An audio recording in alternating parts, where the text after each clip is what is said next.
When we do plant medicine and we see love, we realize right then and there that it was never apart from us, that in fact it was a part of us. Gerald Armand Powell. Thank you for joining us for our 8th episode of Sex, Drugs, and Spirituality as we discuss plant-based medicine as an alternative holistic approach to healing. But before we dive into our main topic, allow us to introduce ourselves. I'm Jackie Lyons of Akashic Energy Healing. And I'm Elizabeth Maria of Elizabeth Maria Unlimited. And together, we're the hosts of Sex, Drugs, and Spirituality, where we navigate the power of personal growth and self-discovery through exploration and acceptance of our shadow selves. Thank you for joining us today as we discuss plant-based medicine, a holistic approach to healing. Today, we will explore the world of plant-based medicine and its role in promoting holistic healing. We want to discuss the profound impact these remedies have on our mental and physical well-being. In this episode, we will provide a brief history and a comprehensive overview of a few natural remedies we have used on our journey within. We want to embark on a journey to understand the power of plant-based medicine in fostering a balanced and harmonious existence. But please know, friends, that the information provided in this episode should not be used for diagnosing or treating a health problem or disease. And those who are seeking personal medical advice should consult with a licensed practitioner. Plant-based medicine refers to the natural substances used from plants for medicinal purposes. The holistic approach to healing centers around treating the whole person, mind, body, and spirit, instead of solely focusing on individual symptoms. By incorporating plant-based remedies into holistic healing practices, individuals can obtain a comprehensive state of well-being. Thank you, Jackie, for that wonderful introduction. And, before we get in to some of our favorite, plant-based medicines, I did want to give a brief history of plant-based, botanicals.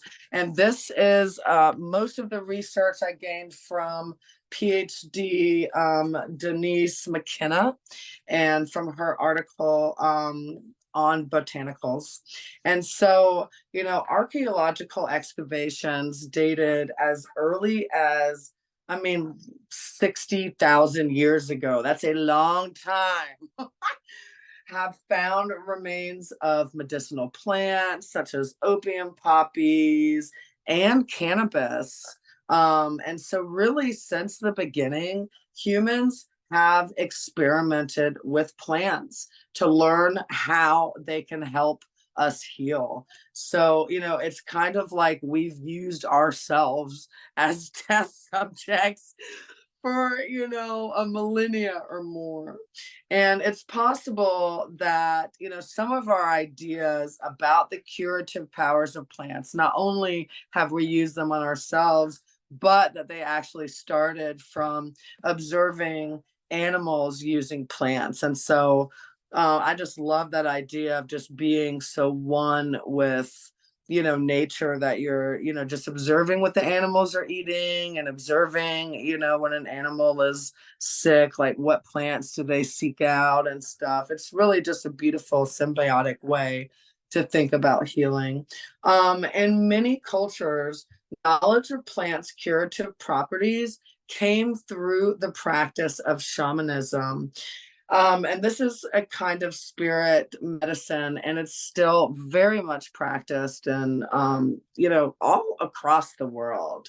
And within a lot of these practices, of these shamanistic practices, communicating with certain plants or the idea of plant teachers to access knowledge about other plants and other healing techniques is a pretty across the board way for practitioners to connect. So it's really, tapping into the intuition that you have between different plants. So there is a connection between humans and plants that enables some intuitives to tune into the healing potential that is in plants. And, I was just last night talking about this with a friend of mine, and the idea that, your body knows what it needs to heal itself. It's just a matter of, listening to that still small voice within, and, actually taking the action and using it. Like yesterday at dinner, I was like, God, I really need some protein today. Today I'm drinking my lemon water. You can hear my voice is a little scratchy. It's like my body knows what it needs. And so I love that, out of the shamanistic practice of plant-based healing, that from that really grew the idea of the herbalist. And herbalists from around the world started to catalog their knowledge of medicinal plants. And so we have, you know we have very ancient very ancient written records on medicinal plants. Some of them date back to like 1500 BC. The Egyptians were, writing down their records in, it's called the Ebers Papyrus. And then also in India, and this is in 700 BC, the Indians were documenting, medicinal plants, and they have up to, I think it was like 300 that they had categorized in their ancient text. And so, we know through history that plant-based medicine has been, highly utilized in all cultures, and also documented. In our Western society, our forefathers and mothers extensively experimented and prescribed plant-based medicines. Just in my research, abolitionist and herbalist Harriet Tubman, is credited with using her herbal knowledge to aid passengers in the Underground Railroad. And also the father of psychoanalysis, Sigmund Freud, he wrote about the miracle drug cocaine in the 1880s. I mean, he was all about it. Like, he wrote several essays about, and so we think about, these plant-based medicines that have been, I feel, really kind of exploited in our Western culture. All of the actual medicinal qualities are, extracted out of them, and then we're just left with nothing. But a lot of these plants, like, the poppies mentioned earlier, and, the cocaine, the cocoa leaf, have been used, again, for millennia to treat ailments. And it's really been our kind of Western, modality of healing, which is really, like you said earlier, Jackie, just to look at that one symptom instead of, the idea of plant-based medicines for mind, body, spirit healing and balance.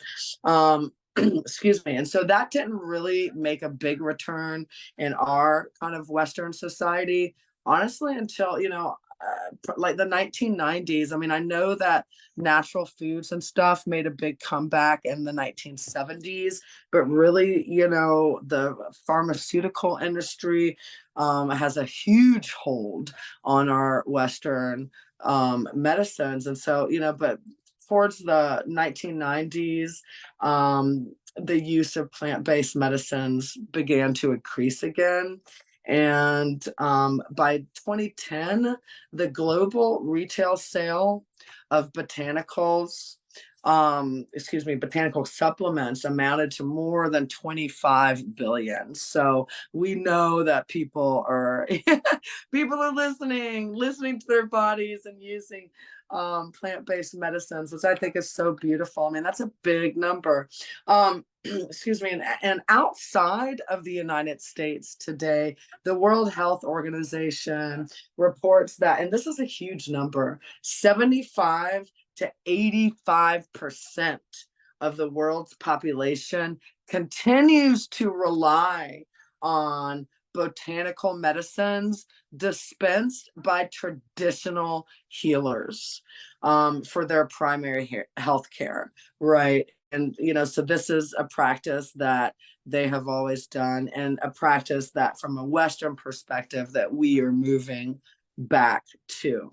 And so as we move forward today, we're going to briefly discuss some of the herbal remedies that we're currently using in our life.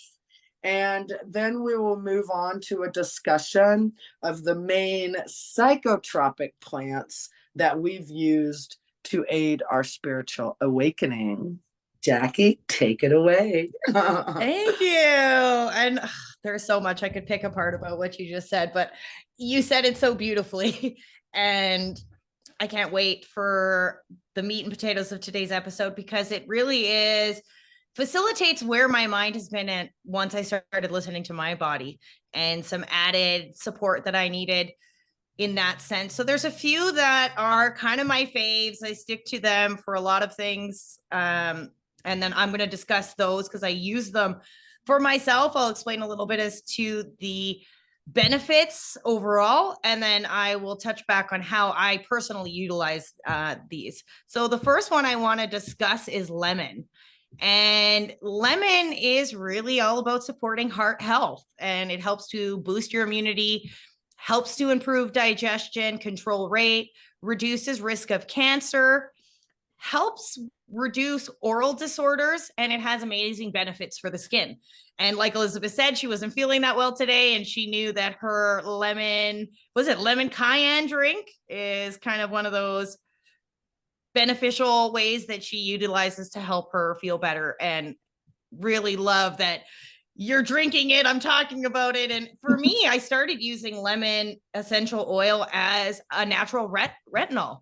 My skin was not where I wanted it to be a public face out talking on Facebook and all of these treatments they have out there for, keeping yourself young and beautiful. I didn't want fillers, and I didn't want to go surgery. I didn't want that route. I wanted a natural, beautiful glow. And I utilize adding a little bit of lemon into a avocado oil, castor oil avocado, and then about 5 to 6 drops of the lemon essential oils as the natural retinol, which will help to improve and remove the dead skin cells. And it really did start to promote a healthier glow. And I continue to use this for the last 2 years. I have not had to go get fillers. I do feel like it has benefited me, and that's really important. So I'm going to leave that on there. I mean, there's so many benefits for lemon in general. I love the scent too. It makes me feel happy. So having that as my main scent on my skin and my body, and it's within my diffuser at home too, it just promotes this happiness within my body. And I don't know, I love citrus. So it's right up there with one of the most positive smells that you can fill your house with. And then you just walk home and feel like sunshine. So that's like really great feeling for me. And then we'll touch on the castor oil. So castor oil not only has benefits for the skin, it has inflammatory benefits, oxidants, antifungal, pain relieving properties. It also can help relieve constipation, help clean the teeth, and so they say induce labor. It didn't help when I was in labor, but there's so many benefits. And I follow a practitioner, Dr. Barbara O'Neill, and she advocates for the use of castor oil as being one of the only oils that has the ability to penetrate into the skin. So this will assist with lumps and bumps. If you have a spur on your foot, you do a castor oil wrap, sleep with that. The castor oil will actually break into the skin and break down the lumps and bumps. So using it anywhere that you have challenges, armpits, lymph nodes, helps with drainage, beneficial for the eyes. So putting a bit over the outside of your eye will help you to reduce the risk of glaucoma, as well as early onset of seeing or old age issues with your sight. I could go on and on about it, but please do your own research. It's so great. It is part of my skincare benefit package that I kind of just mentioned there. And it's really good in that sense. So if you guys choose to want to take a little bit more interest in the benefits of castor oil, I know that some people do also ingest it for certain things. So feel free, go ahead and look at that. But that is something that I would suggest that all people are using as a natural remedy for some of these things that I had just mentioned. The last thing I'm going to talk about is coconut oil toothpaste. And I am somebody who did not necessarily take the best care of my teeth. And when I started to find out all of the things that were in toothpaste and the fluoride specifically, and the negative effects that fluoride has on your body and your mind, as well as your teeth, it really pushed me to want to do the creating of my own toothpaste. And this is through baking soda, salt, and coconut oil. And I will put a fair amount of peppermint oil extract in there to give it that better taste. And it really depends on each person who's making the toothpaste as to what level of taste they would like it to have. You can also use lemon, you could use cinnamon. There's many things that you could put in to kind of facilitate the taste that you want. Some people love the taste of coconut oil, so feel free to just use it as that. But it really helps to increase levels of collagen and protein that aid in healing wounds. So I don't know yet for sure that it cures cavities. I've been told that it does. I haven't seen my dentist since then, but I'm really excited because what I do know is that I am somebody towards the end of the day, I will start to feel or be able to feel like I can taste my breath. That is no longer happening. And I also really am noticing that there is no more bleeding when I brush my teeth in the morning. And it really just looks like all of these really amazing improvements have happened. I don't have any sensitivity to cold and heat anymore. And I've only been using it for about a month. So all of these things I noticed pretty much within the first 2 weeks. And I'm excited to see what my dentist says. So stay tuned on a later episode. I'll get into, the full benefits that my dentist, and he suggested I not do this, but I know now that I tried it myself that it really was right for me, and the benefit of the healing of my own personal mouth. And I'll leave it up to you guys to try that. But just know that there are alternatives to pretty much everything we're buying over the counter. So we can choose to do our own research and find what works for us. And those are the three that I wanted to talk about that really are included in my every single day I'm using these. So that's why I wanted to stick with these three. And I know there's so much more. So I'm interested in hearing a little bit about what you're utilizing in that sense, Elizabeth. Yay, Jackie. Thank you so much, first off, for, sharing with us your top 3 plant-based medicines. And just to agree with you. I mean, there's there's so many out there to choose from. But I love that, you started out with lemon, because I use lemon just so much. I buy the actual lemon juice. I'll just get an organic, I just want something that the ingredients list needs to just say lemons. Nothing else. And or I'll just buy the actual, and organic lemons, and just slice them up, put them in my water. I use that. And also cucumber, I love that cucumber water. Or I'll use blueberries sometimes. And I really didn't know a lot about castor oil, and so this is something. Oh, and I love that you're using lemon for the skin.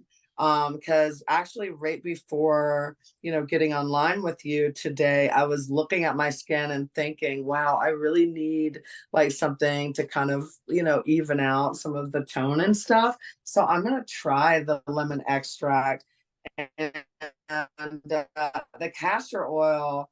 My mom, her grandmother used castor oil on her. And so but she hated it. And so she just made it a point, to never use it in our household because of that. And so because of that, I was also like kind of, stand backish from trying it. But after listening to you, I am so going to try castor oil.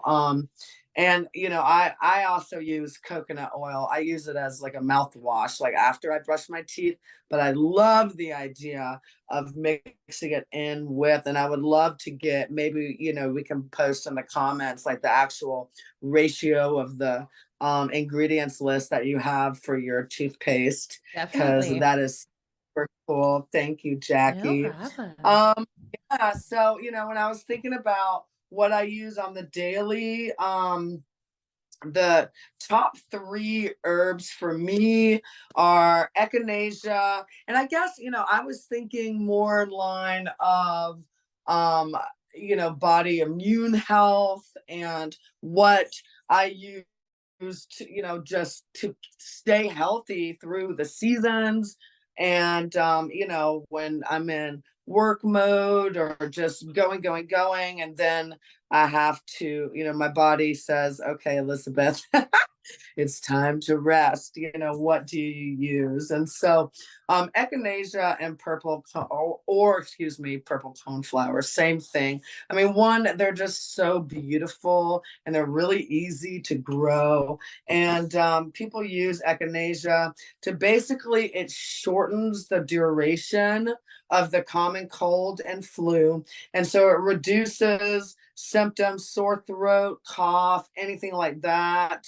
You can take echinacea as a tea, like an infusement of the flower, stem, roots. You can use all of the plant. You can also get it as an extract, or you can make your own extract from it. And it's just basically like a full body immune booster. And actually, I need to go get some echinacea after this podcast, because as I'm talking, I'm thinking, my gosh, my throat wants echinacea. See, isn't that beautiful that the body lets you know what it needs. And so echinacea just basically helps your body fight infections. And so it is always on hand in my house, always in my medicinal medicine toolbox. And so is golden seal. So golden seal is a popular natural treatment also for upper respiratory tract infections, common cold. It's an immune booster. It has been proven to fight infections caused by bacteria and viruses. And so golden seal is another excellent medicinal herb to have on hand in your household at all times. I have used it in many ways. You can take golden seal in like capsule form, like that. I like to use the powder, and I've actually you can use it. You can make like a really small, like use a little bowl and just make a paste with a little bit of water, and you can use it for any type of wound healing. Put just a little bit of golden seal paste on whatever, bandage it up, and it will get better. It draws out infection. So golden seal is an excellent one. And then the last plant-based medicine that I use on the regular is turmeric. And so turmeric, I've been using turmeric pretty regularly for the last probably 3 years. I use it for physical pain, like in conjunction with, because like really the one over the counter that I use on maybe not the daily, but just as needed, is like ibuprofen or like Aleve. I will use that, or turmeric. It's also, because it's excellent for joints, and it's also good for the digestive system as well. But I use it more for physical ailments, pain management, because it helps with arthritis and like joints and stuff like that. And, as a woman who is fast approaching 50, and has not made the healthiest choices for my body over the last 5 decades. My body needs some pain management from time to time, so turmeric is one that is always in my my plant-based repertoire of herbs that I use. So I yeah. love that. And I actually did not know that turmeric had the ability to do all of these things. Yes. Yeah, Great. I And mean, then, so how are we taking this, Elizabeth? How do you utilize, like, is it in a pill form? right, that's an excellent question, Jackie. And I know that you can get turmeric in pill form. I am really an advocate for whole food health. And so I don't take a lot of supplements and stuff. I would rather just get it directly from the plant.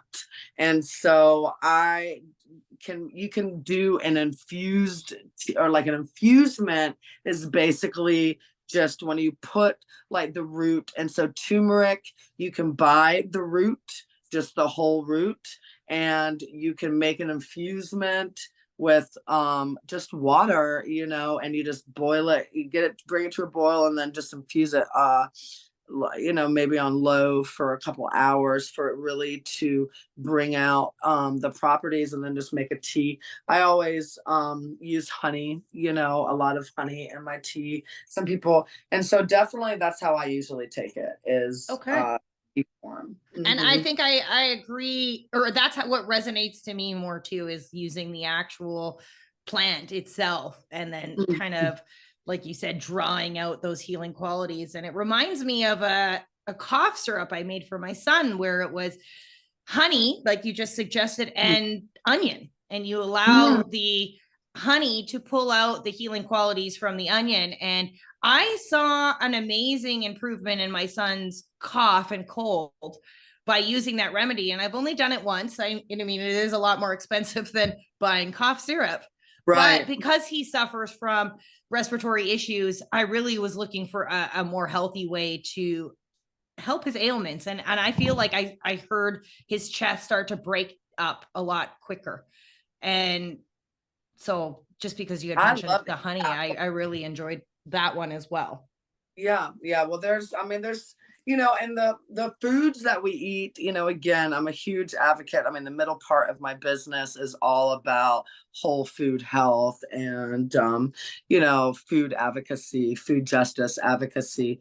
And so I believe that everything that we need to heal ourselves can be grown. Yep. And so yeah, so turmeric is great. And really, I mean, and onions, I use sweet onions really on the daily, and you're right, they do have so many healing properties, and as well as garlic.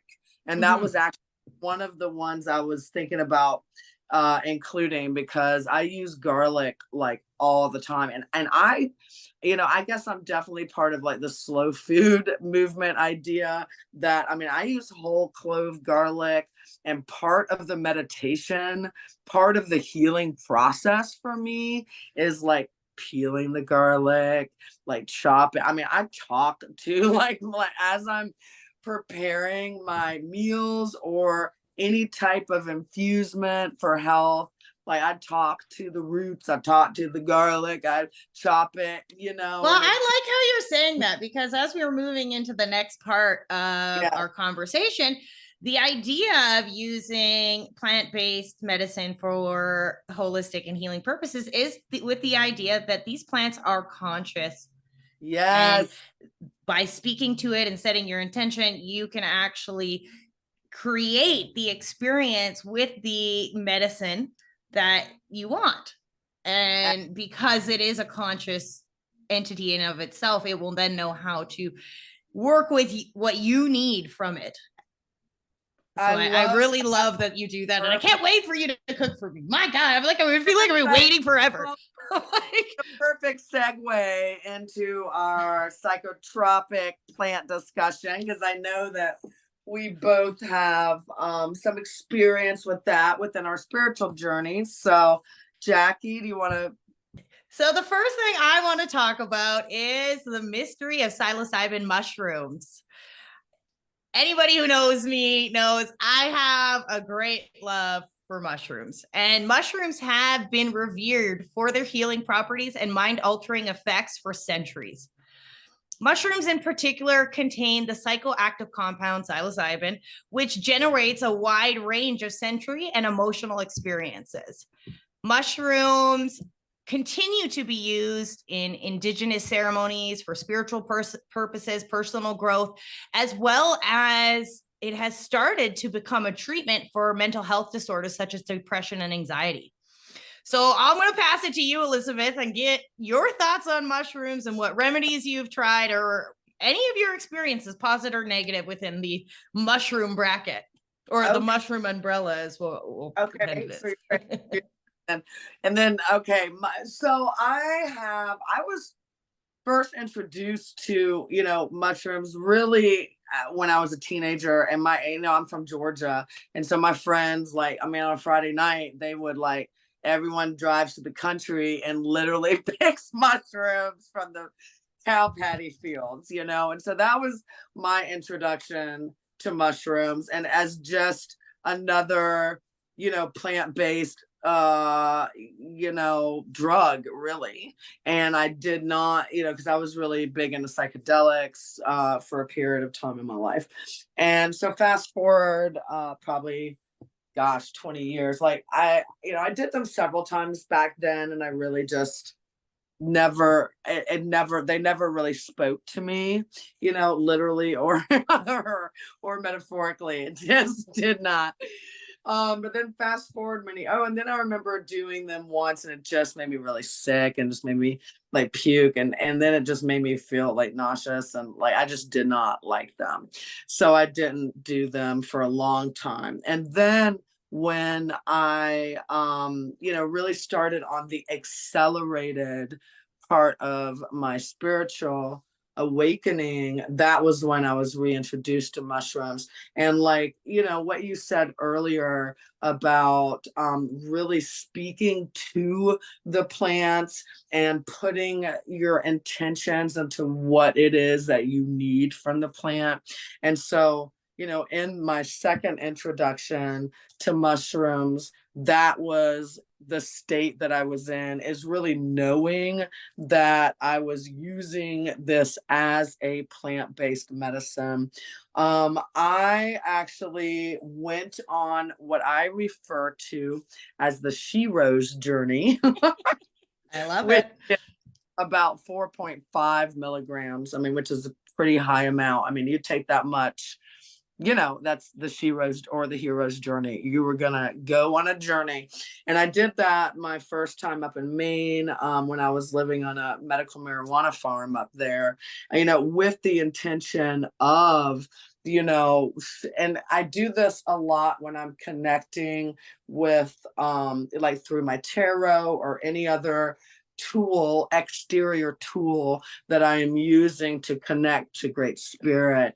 I'll say, show me what I need to see, not necessarily what it is I want to see. So keep the Leo ego out of that shit and show me, Great Spirit, what it is I need to see. And let me tell you, I saw a lot. I won't go into the whole trip, but there was, it released a lot in me. I spent hours, literally, I made a fort in the bedroom and just hid under the blankets and cried. But after I got through that, and I think that, it was such a beautiful release. And it's interesting because moving forward, I really started learning that, one, I would part of, working and doing the shadow work is learning how to release this energy that has been stored within you on a physiological level, right?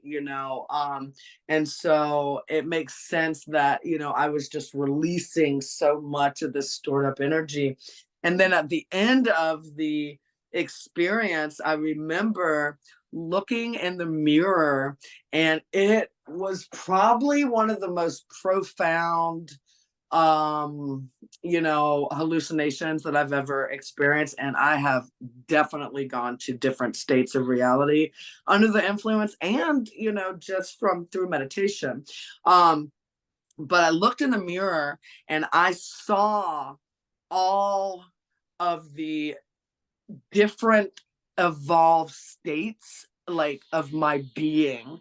So from I guess from an evolutionary standpoint, so I saw me at kind of a lower state all the way up to, I guess, maybe like you could associate it with like the 12th dimensional state, where I was actually looked like a kind of like an alien. I mean, an alien. Like, I had freaking antennas. It was pretty, and like really cool face paint. It was like really cool. So that was my introduction to really using mushrooms with intention. Since then, I have not gone on another She Rose journey since then, and that was probably in 2020. But I have used them again with intention. I've microdosed during the day with, just putting in that same type of attention that, allow, but with the microdose, it's been more about the physical health, and to really help shift the neurotransmitters. Because for those of us that have some deep seated patterns, that I know, and you touched on this, Jackie, I know that mushrooms have, begun to be used to help kind of reprogram, that those states that that it's easy for us to get stuck in. So I've used them during the day, and then I also, the last time I was up in Maine, I would microdose right before bed, and and just again with the intention, like, as I would right before falling asleep, I would just take a really small amount and say, thank you for this medicine to help me kind of rewire my brain. Or I can't remember exactly what I said, but I did that for about a week straight. And apparently my brain needs a lot of help with the rewiring. I feel like that I could definitely benefit from using microdose, like, on a regular basis for probably like maybe a 6-month period. I haven't tried that. What about you, Jackie? What are your thoughts on your experiences with these magic mushrooms? Thank you, Elizabeth. And, my early on experience kind of started the same way. It was more used to facilitate getting high with my friends. I have never had a negative experience on mushrooms. I don't, or have not ever done, I guess, a Shiro's journey in that sense, where I don't usually take that much. I think the most I've ever taken at one time was probably a gram. And that was that was back when we were using it to just get high. Prior to my recent experience with it, after a long-winded kind of journey through a lot of harsher substances, coming back to mushrooms was kind of scary at first. When they talk about a drug being conscious, it really, I don't know, clouded my judgment as to, what might come up, if I would be ready to face it in a healing way. So there's 2 ways that I facilitated using mushrooms, and that I currently use mushrooms for. And one is through meditation, and it is done in a almost like a microdosing type of a way. I will take maybe half a gram, maybe less, and set my intention with the mushrooms, and then go into a very long meditation and allow the mushrooms to do the work. When I have my eyes open, pretty much won't feel like you're on anything. But when you're in that meditative state, you really do start going through a journey. And a lot of the times I had very specific intentions as to what that was for me that day, either to release or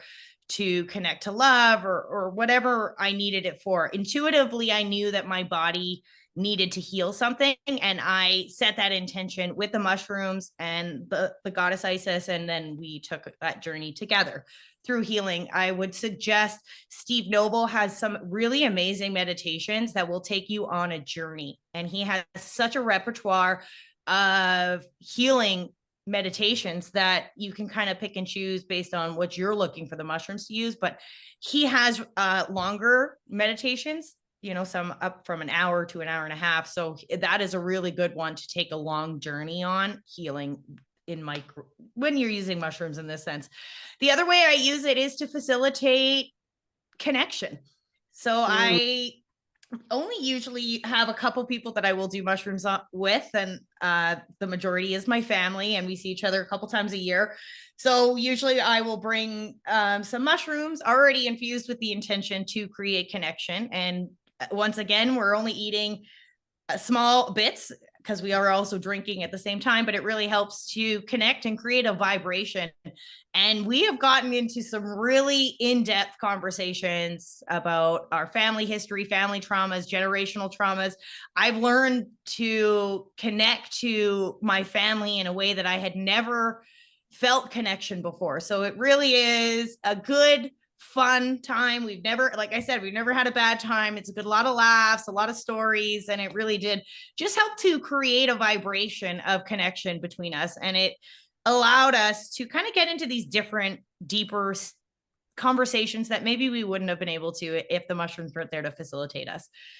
But I'm really interested in, maybe doing a Shiro's journey at some point, but I probably maybe want to do that not just by myself, maybe. I don't know. We'll see. But those are the two ways that I'm really utilizing them right now. And it probably is about 6 to 8 times a year is where I'm at with it, for, the amount that I'm using. So that's really the main part of mushrooms, but it really has helped me to understand myself in a different way when you're not using it to get high in that, teenager sense. It really did take me just on a journey of self-discovery. And I really we'll do a whole episode just on mushrooms coming up, friends. But I'll leave it there so we can move on to our next one. Yeah, I wanted to just say I love the fact that you take mushrooms with your family, and I was thinking while you were speaking, a family that truly, that drink mushrooms together stays together. I think so. And I just love that, and I just think that it's beautiful. I love that so much. So thank you for sharing. Okay, well, let's move on to THC, one of my favorites, and its therapeutic potential. And so tetrahydrocannabinol, or THC, which I will refer to it from here on out as, is the primary psychoactive compound that is found in cannabis. So recreational use of THC is very commonly known throughout the West. Its therapeutic potential should not be overlooked. Medical cannabis has gained attention for its pain-relieving properties, easing symptoms of chronic conditions, and promoting relaxation. Additionally, THC has shown promise in managing anxiety, insomnia, and even combating certain cancer symptoms. And I'm a huge proponent of THC. Can't wait to get into it. But first, Jackie, what are some of your thoughts and experiences with THC? What remedies have you tried? And were these, positive or negative experiences? Okay, well, as you guys know from previous episodes, I have been smoking marijuana since I was about 11. So I have a lot of experience with it. One thing I'll say is that I overused it. It was turned from something that could be very medically beneficial to something that became a dependency for me. So over the last month, since January 1st, I have been marijuana free. And I am not somebody who's, like you guys know, I'm not trying to sustain from using drugs or any plant-based medicines. I am against dependency. So I realized that my overuse of marijuana was another way of facilitating escapism, and I was ready to put that down. Some challenges I've had since I have stopped would be insomnia. I cannot sleep. So this past weekend, I did decide last night to go out and buy a sativa joint, and I finally had a good sleep for the first time in 30 days. So it's not something I plan to abstain from forever. I just understood that it was something that was creating a imbalance in my body's ability to function normally without substances. So I have pretty much positive experience with it. I brought it to a level that was out of balance for myself. It wasn't the substance, but it was being used as a form of escapism. So that is where my challenge lied with it. There are some positives that I'll talk about quickly. We had a dog that was very ill, and she had hip displacement, and we had given her THC drops with CBD in it. And it really helped her to sleep, and it helped her to eat and her digestive system. So it was a real positive there, as well as I had used one of those CBDC sticks for pain relief in my shoulder. And that really was a positive for me as well. So I do know that there are positives. My ability to take something positive and turn it into a negative is something that is a challenge for me on my journey through addiction to recovery. And that was the only negative I had. It was how much I relied on it to facilitate my emotional balance.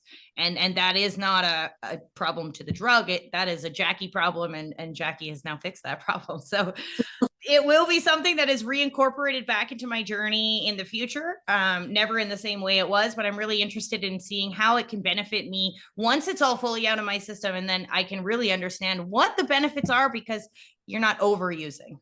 And that's kind of where I'm at with the THC at the moment. What about you, Elizabeth? What's your thoughts? I know you have some remedies that you've tried, positive, negative. Yeah, well, like you, Jackie, and we have, so many similarities in our stories. I also, just use THC really, I guess, to get high or whatever when I was younger. It was never my, I don't think that I ever was like 100% daily on it. But it has been a huge part of my life for a long time. And, really the same kind of,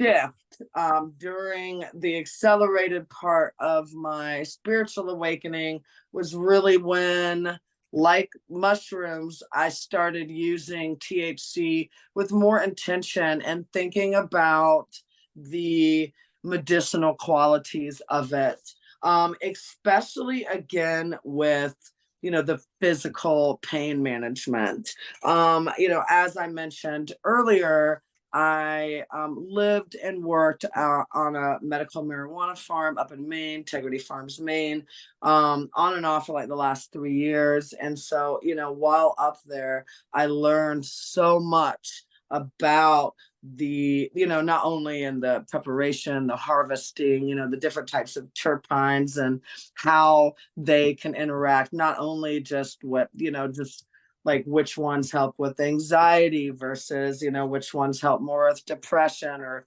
which ones are for more, body pain. And, I, again, really started using THC for more pain management up there, and moved away from smoking it and more into exploring edibles and exploring using it in, butters, which is one of my products that I am focusing on launching this year through the middle part of my business. So I believe in the healing qualities of THC. I have seen it work in my own life as far as especially with pain management. And so that is, I don't, like when I was a kid, we used to have a saying called butt stuck stone.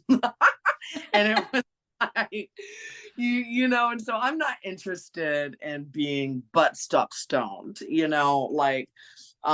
but if you, especially if you're ingesting it, the feeling from it and how I think that it affects, I think that's the best way to take it medicinally is to ingest it. I do currently have a THCA vape that I use. And right now it's honestly, yeah, it's been pretty much daily. I've been using a vape since I've been back in Athens.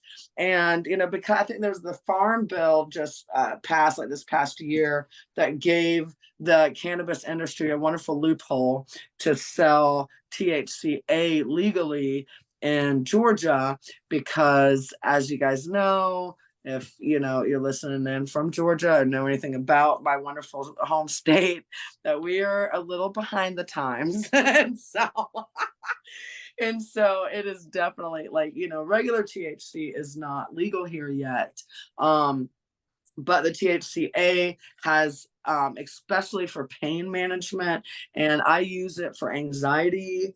And then, I very much enjoy the just smoking in general. And so I like the idea of it's still, I still use it as something that helps calm my energy. That's just where I'm at in my journey. And so using the THCA, like taking, a puff or two off that vape, 100% helps with my anxiety right now. And so, yeah, so those are really the ways that I am currently utilizing THC. A little bit about, the past with it. I'm not someone that, now that just wants to get butt stuck stoned, but for the medicinal properties, 100%. I believe in it and will, be launching my own products soon. So, wow, we can't wait for that. And stay tuned. Elizabeth has some great ideas for her own line that she'll be coming out with. So I can't wait for you to be in a place where you can launch that here live on our podcast. Yes, awesome. But the last one is the ayahuasca, and this is considered the sacred vine. Ayahuasca is a powerful brew, and it's been used by indigenous tribes in the Amazon for healing and spiritual purposes for centuries. The combination of elements with ayahuasca activates the hallucinogenic effects and facilitates introspection, emotional release, personal growth, and it's often used in therapeutic sessions to address trauma. And I want to talk about something that you mentioned earlier, because when I did take the spiritual retreat and we went and it was an ayahuasca ceremony, we did 2 of them. The way that they explained how this elixir, we'll call it, came to be is that the spirit of the vine came out and presented itself to the shaman and gave the recipe as to how to prepare the drink. And that is how it is continually prepared by shamans.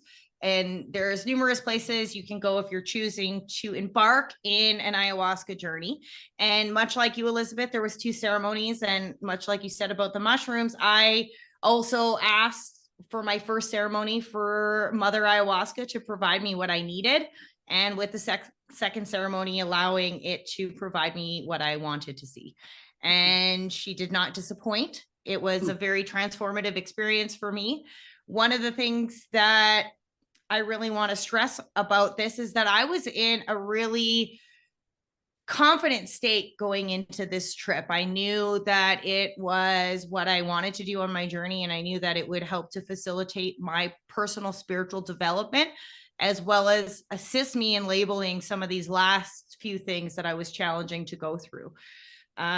One thing I did was bring my husband, because I was really scared of traveling alone at this time, and I had never done anything like that. So I kind of convinced him to come along with me.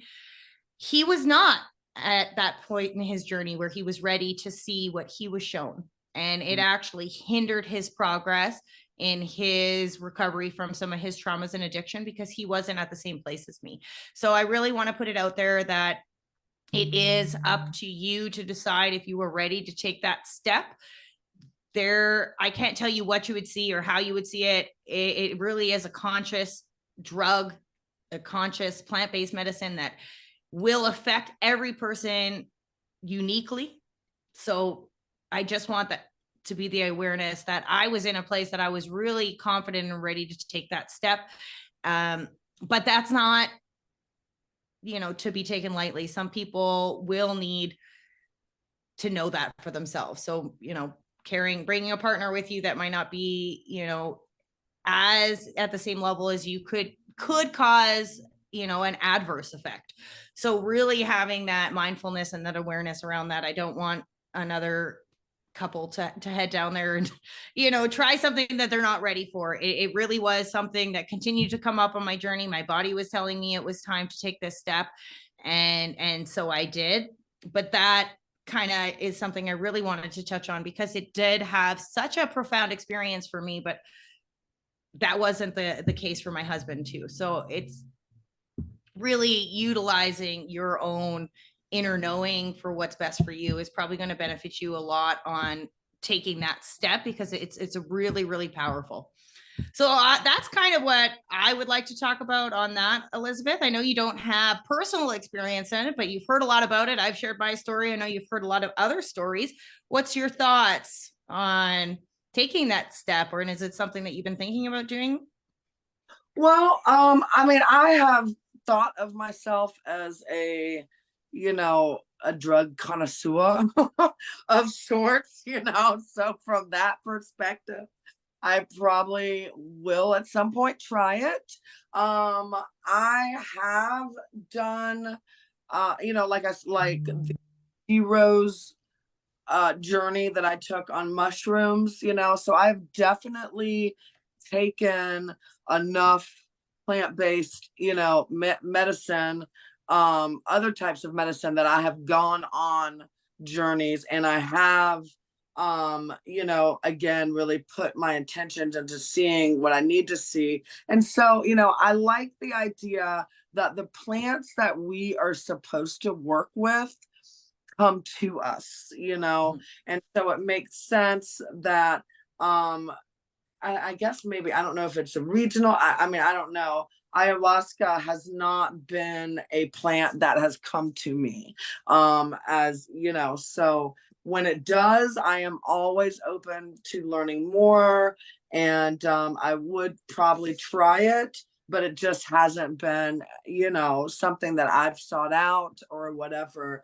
And I feel that, again, from the amount of kind of psychedelics that I have experimented with, especially in my earlier years, I'm not really like seeking out that experience, because I have literally like shook hands with the creator, and I love that you say that, though, that you allow what's meant for you to come into your awareness. And that's how I feel it happened for me. And I just, that is, I think, the takeaway is that what is meant for you will not pass you by. It will come to you. It'll speak to you. There'll be signs and intuitive thoughts that will be guiding you towards what's next for you in your healing journey. And especially if you put the intention that you want to find out what's next for you in your spiritual and healing journey. That is so beautiful, Jackie. And that's really a wonderful way to end our podcast today, is, thinking about all the, just circles right around from the beginning of it, is, going into that intuitive place and know what is meant for you, just through those signs, synchronicities. I definitely believe that plants speak to me, I speak to the plants, and and it's also, just a larger nature, that symbiotic relationship that we, are cultivating with the mind, body, spirit. So thank you for that, and thank you guys for listening. I agree, and we'll leave it there today. Thank you all for joining us today as we discuss plant-based medicine as a holistic approach to living. Your comments and perspectives are truly important to us, so reach out. If you have questions for us to explore on our show or any other questions concerning our podcast, contact us at sexdrugsandspiritualitypodcast@gmail.com.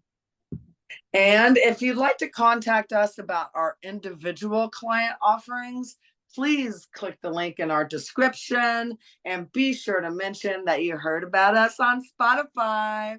Totally looking forward to connecting with you guys, with our spiritual community at 11 p.m. EST every Saturday on Spotify to explore and integrate the shadow side of our reality.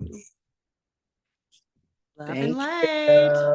Love and light, guys.